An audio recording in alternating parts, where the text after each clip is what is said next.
In this video today I wanted to do a botanical study in my sketchbook, but I wanted it to be all about the colour and not so much about the type of plant it was, because these colours are just so vibrant.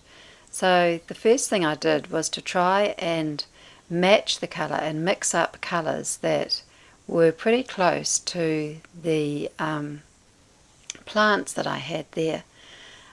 So I wanted to get, mixing up these colours with cadmium yellow and orange and a little bit of white in there, and making sure that they were harmonious by mixing a little bit of the previous colour in with them.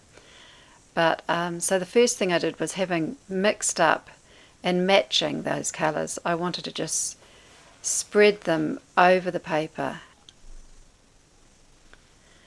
So mixing up the green and making sure that it's, pretty much the same green. So that's obviously too bright, and that's fairly close, I think. So once I get the right colour, then I'm going to spread it through, and I just want to cover the white paper at this stage. And I love the way these colours are sort of playing with each other, and they work so nicely together to be a sort of a transparent layer over them, and almost acting as a glaze in some parts. And now I'm trying to match that yellow on that leaf and bringing that through. So just varying the size of the colour shaper as I put these colours in, and also varying the opacity. So in some parts I want the paint to be thick, and in other parts I want it to be really like a glaze.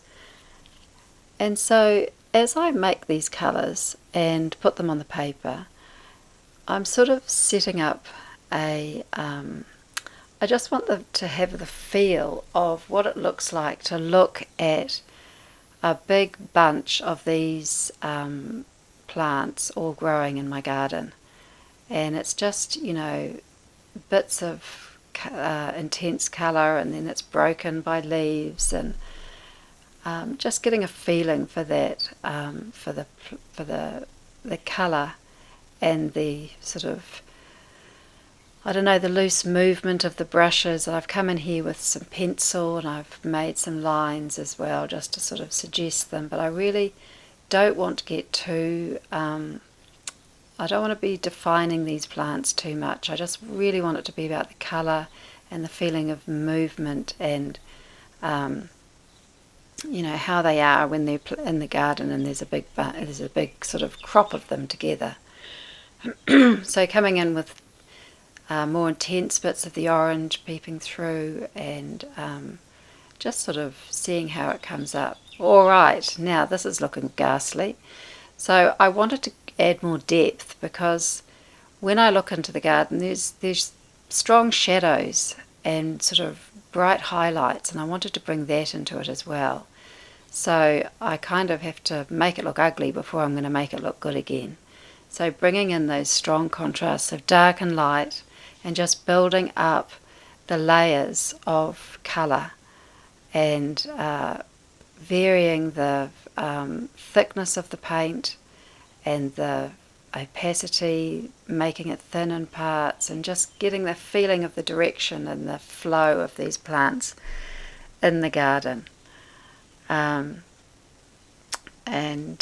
So it's just building, and then coming in and drawing into it, but once again not being too, not adding too much detail, but just a suggestion of what's going on in there. And then finally coming in with some line and colour and coloured paint, but very loosely. Now there are some parts of this that I really like, and other parts that I'm not so keen on, but in terms of a study, I think it's really interesting, and I really enjoyed doing this. I want to do more of them. It's fun, and it's loose, and it just gives the feeling of the plants, rather than being too sort of descriptive, and it's the feeling that I want to show in this painting. So anyway, that was fun, and I think I went overboard, but there are some parts that I do really like, and I'll continue to explore this in future sketchbook studies.